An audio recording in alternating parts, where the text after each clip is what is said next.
Hello, sports fans, and welcome back to Ball Games and Beyond. I am your host, Evan Groat, and Ball Games and Beyond is brought to you by Sportsnaut.com. Please make sure you are out there and you are subscribing to our Sportsnaut YouTube channel. A lot of great content out there for you on the site. Check it out. And also make sure you're following and subscribing to the podcast Ball Games and Beyond anywhere you get your favorite podcast from. Now, for the topic for the show today, I was thinking about going with Major League Baseball. The playoffs are now underway, but I decided to go with football. Football is king in America, so we're going to go with the NFL, and we're going to talk Kansas City Chiefs football. And I think it's an interesting story with the Chiefs so far this season. We know that they are in pursuit of their third consecutive Super Bowl title. It's never been done in the Super Bowl era. They were looking to be the first team to actually do that. They're off to a 4-0 start, but I think their record is a little bit deceiving because if you've watched some of their games, it's been a bit of a struggle. It has not been clean, dominant performances that we have seen from the Chiefs for so many years with Patrick Mahomes and Andy Reid together. They've won a lot of close games. And I know recently within the we'll go back to last season, we have seen a shift with the Chiefs, and they've become more of a defensive-minded football team. I think whenever people think about the Chiefs, they think about Patrick Mahomes and that dynamic offense, but that has not been the case at least the last year and 4 games into this season. They're relying more and more on that defense. You're seeing some struggles by the offense. You're seeing Patrick Mahomes not be Patrick Mahomes. In fact, right now, through the 4 games in the season, he has 5 interceptions. That's the third most in the league right now, and that is the most interceptions that Patrick Mahomes has ever thrown through the first 4 games in his career. So, we are seeing some things that are just not real common from the Chiefs, in particularly their offense. Now, we all know the injuries have been a major problem. They lost Marquise Brown very early in the year, has not played in a game yet. Rashee Rice now was the latest one to be dealing with an injury. We're still waiting to find out exactly how long he'll be out for. Travis Kelce, he's 34 years old now. He's not the same Kelce we have seen in the past. They've got injuries to running back Isaiah Pacheco. So they're dealing with a lot right now on offense. So that's surely part of the reason why they're having some struggles. But I do believe if there's any team out there that can manage this, it's the Chiefs, and it's partly because they have a great head coach, Andy Reid. We know how good he is. We know how he can design things and navigate problems. And they also have a great front office. They have Brett Veach, who is one of the best out there. He has been great at drafting. Just look at this roster and how he's kind of rebuilt it after the Tyreek Hill trade. And so I think these guys will be able to manage this right now, weather the storm while they try to get some of these offensive players back. So anyhow, that is the topic of the show. We're going to be joined by our guest here in just a moment, Dan Israel. And Dan has covered the Kansas City Chiefs for a long, long time.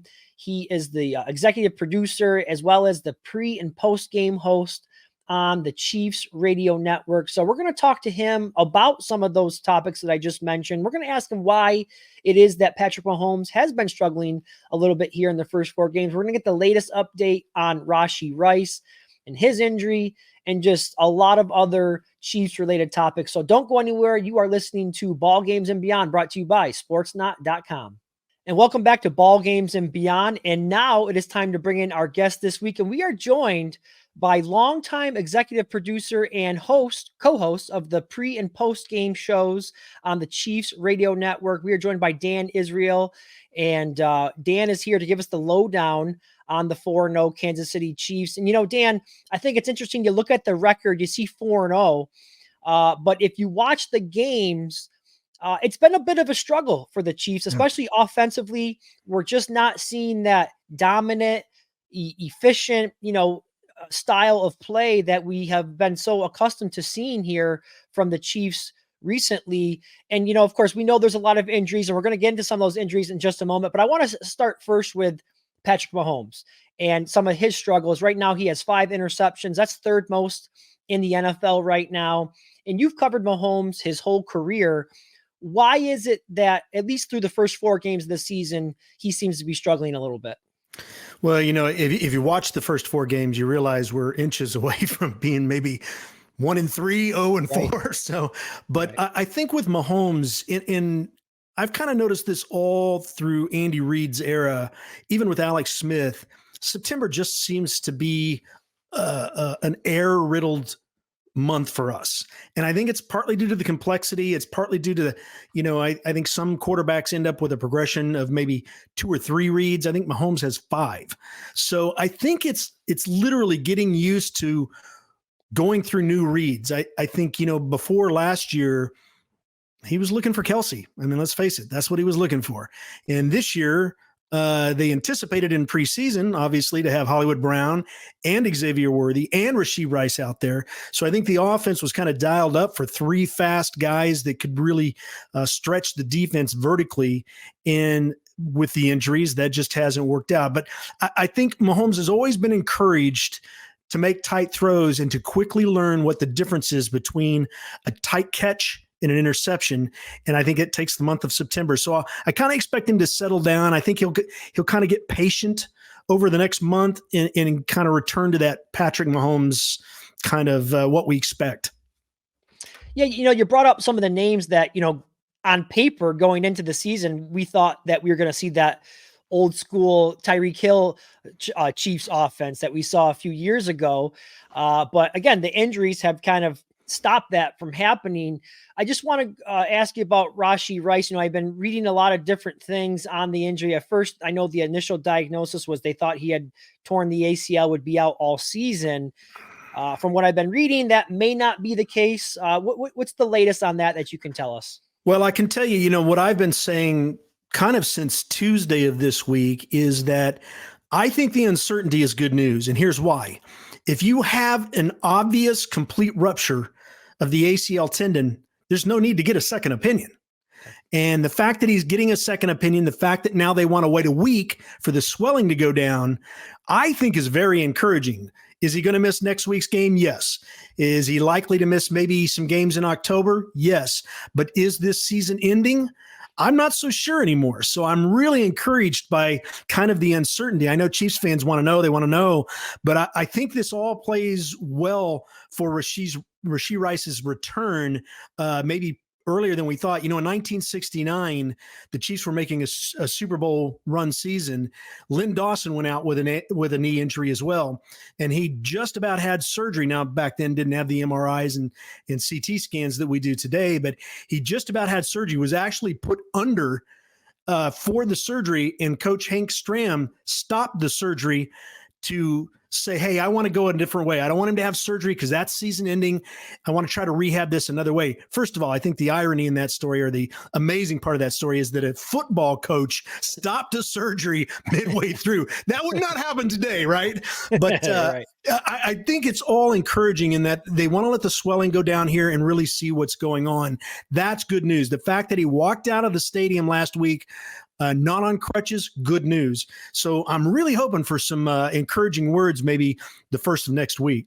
Yeah, and I think I was reading on X on Thursday that he was walking around in the locker room. So maybe things are pointing in the right direction with that. Is a lot better than what they initially thought anyways. Now, Andy Reid, we know he's one of the best offensive play designers to ever do it in the NFL. So if there's any coach that can manage the injuries to the offense, I would think it would be him. But I do wonder, and I want to get your opinion. How do you think he'll try to manage this? I know that they also have the injury to Isaiah Pacheco, so they're down a couple a running back here, and they brought in a couple guys who were free agents. They're all big-bodied, kind of bruising type running backs that they currently have on the roster. Do you think we could see Andy Reid decide to try to, kind of take the air out of the ball, to steal a term from the basketball world? Will he look to try to slow the game down and just pound the rock and try to win some ugly games like they did last week against the Chargers, 17-10?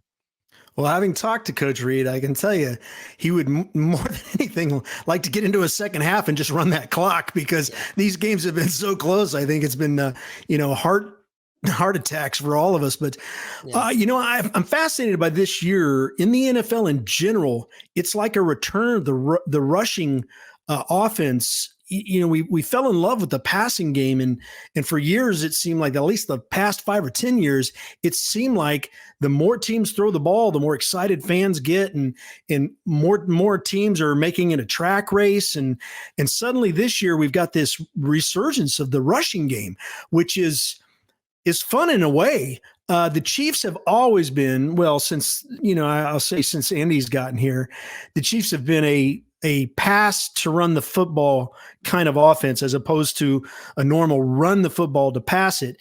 So I don't think you'll see him let the air out completely, but I think there's no question that we're rushing more than we used to.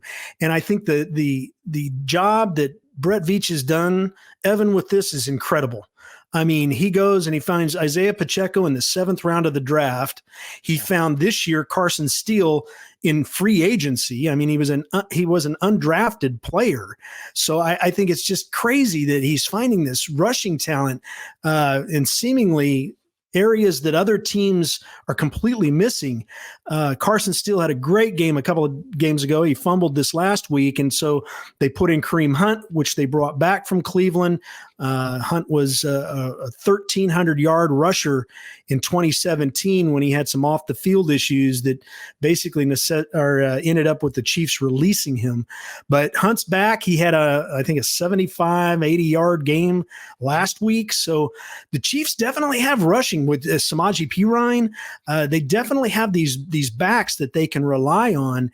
And so I think you're going to see them rely on them more. But will the passing game kind of go to the wayside? I don't think so. I think Coach is too creative for that. The other thing I would throw in there is that one of the things Coach Reid does a lot is he puts that back out in the flat. And so the running backs not only have the responsibility for pass blocking, but catching the football as well. So, will it be 55 yards down the sideline to Xavier Worthy again? Oh, I hope so, but I don't know. I do think you'll see a lot of, passing, whether it's, 5 and 7 yards to the flat, 10 yards to Kelce over the middle, or maybe 25 yards to Juju Smith-Schuster. Still a lot of talent on this team. In my opinion, and having watched this team now this is my 36th season, more talent than we had last year that we won a Super Bowl with. Yeah, you brought up Brett Veach, and I think he might be busy here in the next few weeks, because I keep hearing the Chiefs could be in the market to bring in another wide receiver. I want to get your opinion on that. We know Davante Adams is on the market, division rival. I'm not sure if the Raiders would be willing to trade him to the Chiefs, but I keep hearing Amari Cooper as another name who could be available. Do you think, based on the injuries and the timeline for return with some of those receivers from injury, it could be a while before they get some of those guys back? Are you expecting Veach to be active here at the trade deadline here at November 5th? Yeah, I mean, I think Veach was probably on the phone in the third quarter of last week's game. He's just that kind of guy, Yeah. I mean, he's constantly working it. I do think it has to be the right situation. And as much as Chiefs fans might want Davante Adams, as you mentioned, I can't imagine the Raiders doing that. That would be insane. Not only that, but the 30 other teams in the league, I think, would be upset with the Raiders as well. I think they're already that way with Buffalo. Buffalo keeps making these deals with us that I think are insane. But I do think, a guy like maybe a guy in his last year, Deontay Johnson with the Panthers, they're not going anywhere. Maybe they make a trade to get a draft pick. I think one deal here that the Chiefs have proven, Brett Veach in particular has proven, he's willing to trade a first-round pick. Now, granted, that's a low round. I mean, when you win the Super Bowl, you're picking almost in the second round, but he's proven he'll do that. So I do think there's some, I think Amari Cooper would be another, but again, you're talking about the same conference. Would they do that? I don't know. I mean, there's not a lot of people, I think, at this point that want to trade with the Chiefs simply because, they don't want to make this team any better. But there is something to get done through there. And I think if you're the Panthers, man, draft picks would be worth it, especially when you don't, if you're going to meet the Chiefs, you're going to meet them in the Super Bowl, right? Yeah, absolutely. And I think it's worth noting that the Chiefs have made trades to bring in wide receivers in each of the last 2 seasons. Maybe not to the names of Davante Adams, but they did bring in Kadarius Toney and they brought back Mecole Hardman, and both of those players made big plays in the Super Bowl. So we'll have to see. I do think they're going to try to bring somebody in personally. I also want to ask you about Travis Kelce. You mentioned him a little bit earlier. He showed some signs of life last week. He had a few catches. I think he was upwards of 70 yards, 80 yards receiving. But are we starting to see a little bit of a decline with him? He is 34 years old, and he's been so great for so long, but off to a slow start right now. Only 15 catches right now on the season, no touchdowns. Is it possible now with these other injuries they look to lean on him a little bit? Well, I think they will, and I think that Kelce's always risen to that occasion. Evan, I find it fascinating that in the first few weeks of the season, teams were still double and triple teaming him. Wow. I mean, we had Rashee Rice on there, which is a dangerous weapon. We showed that in the Super Bowl. You had a number of receivers, an amazing amount of speed on the field, and yet they're still saying, look, you can beat us if you want to, but you're not going to do it with Travis Kelce. And so I think for Kelce, that's a tough pill to swallow, but he understands that role very well. I think we all thought it would open him up a little bit. And maybe there at the very end, the week 4, it was starting to do that. Now with the injury, will that go back the other way? Probably. But I mean, Kelce's amazing, even at this age, his tenacity, his competitiveness. I mean, if he goes out there, he'll destroy his body trying to make it happen. It's that kind of guy. And he's also an incredible locker room leader. He has matured. I think back to the seasons when he was throwing flags on refs, right? Yeah. Not the same Travis Kelce. He is a much more mature, composed locker room leader. And he's been a true inspiration, I think, for not only the tight end group, but the running backs, the wide receivers. He's just that kind of guy. There was last year at halftime in the Super Bowl, he stood on a chair for 10 minutes during the 30-minute halftime and basically just gave a speech that got everybody so fired up. They came out and they looked different in the second half. That's what Travis Kelce is capable of, and that's his off-field performance. You know what he can do on the field. Do you think that Chiefs fans find some comfort in the fact that, last year they faced some adversity? Well, the offense wasn't firing on all cylinders last season as well. I think back to that Christmas Day game where they lost to the Raiders, and they were still able to get things together and make a run to get that second consecutive Super Bowl. So, the Chiefs have kind of experienced this once before. And do you think there's a feeling within the locker room that although they are 4-0, the record is good, they're just not quite playing as well as they would like, I'm sure. What's your take on that? They definitely feel that there's a lot of room for improvement, and nobody is happy with their performance. As someone who gets to go in there early before the media does, it's interesting when you go into a locker room and they're all talking with one another, and they're happy. Don't get me wrong. They're happy they won, but they're talking about, hey, what happened on this play and what happened there? Okay, let's try to do, so they're actively trying to improve just minutes after the game ends. I think that's the kind of seriousness and the kind of maturity that this locker room has, is that they're just pros, man. It's really about the getting better, and they know that. I do, after last year, it was such a strange season for us. If you had told me after that Christmas Day game we were going to make a deep run in the playoffs, let alone win the Super Bowl, I would have drug tested you. I mean, it's just, it was crazy. And then we got into the actual playoffs and everybody came alive. And I think the one thing I learned out of that, well, one, if you watched us in last season, you now understand what it means when they say offense wins games, defense wins championships, because the defense was amazing. And I would add the defense last week against the Chargers was amazing. They didn't let the Chargers score after the first quarter. So, the loss of L'Jarius Sneed hasn't been as big as we thought it was going to be. But I think last year taught us also that experience matters. And I think that's part of why the Patriots made such a long run. You get into those moments and you know what it takes. The lights never are too bright. And as well as Brock Purdy handled all of that, he just didn't have the experience that Patrick Mahomes had, that Travis Kelce had, that Chris Jones had. And so I feel like, we really saw last year in the Chiefs run of the playoffs, experience matters. And so look, can they rely on that? No, because you have to get to the playoffs. You have to make it to the playoffs. But I do think that, their willingness here to look at everyone, for each guy to look at themselves and say, can I play better? Can I make more of a team contribution, is significant. And I think you'll see the result of that this month in October. Yeah. And I just want to follow up with some of your thoughts there on the defense, and we'll end on this one. You've done a great job for us here with your insight. But you mentioned that the defense, right? And we saw a shift last year, right? The first time in the Patrick Mahomes era, you could say that the Chiefs were a defensive led team. And I think, we're seeing that again this year. I believe they're in the top 7 in terms of points allowed right now. The defense is once again doing a great job, despite the loss of Snead, like you mentioned. It hasn't hurt them too much, but just share with us how vital the defense is going to have to be here, how well they're going to have to play here to help try to weather this storm here with some of these injuries on offense. Yeah, I think, anytime your offense is struggling, you've got to give them time. You've got to keep the game at hand. It was fascinating last year to just watch this. And I'll tell you, as someone who played at a very low level and has watched and covered this team for a very long time, I've seen so much football, thousands of games.